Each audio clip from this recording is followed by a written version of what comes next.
salıdı. Bu da şu aile hayatında Allah zikir kılıyorsun. Allah Kur'an okuşunu bilmeydik Allah.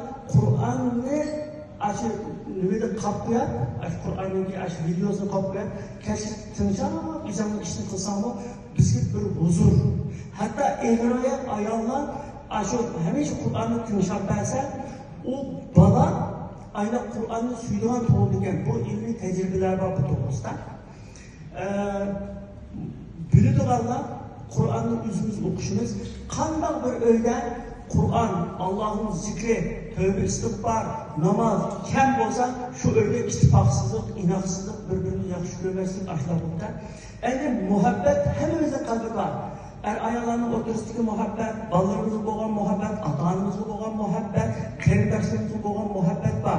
Lakin muhabbetini ifadeleştirek. Mesela çayga, bir isteden çayga şekerli sepap, bunu koyduğuna ise şeker sanırım açıkça o çayga. Koyduğuna için bu düşünemem. Yani ifadelenmeyen muhabbet, ağzını yedip kapalan şişideki etini okşar. Purgul olmaydı ona. Bazı evinde o purgul olmaydı. Purgul işi gerek.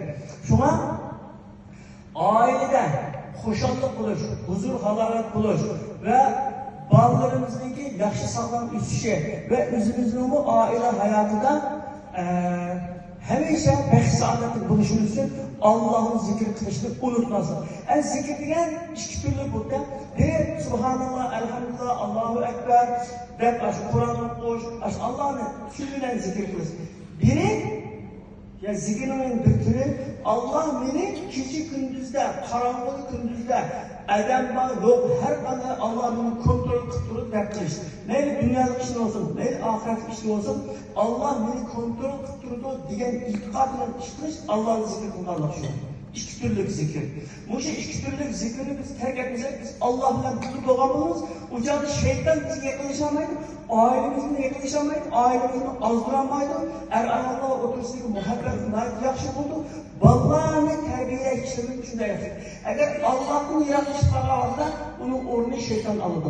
Mesela bir istikamda, İstikamda kim su olsa, onun tüpüsüne su koysa, o su istikamda kimeysen ehli düşünemem, şunu olsun. Bizim kalbimiz istikam olacak.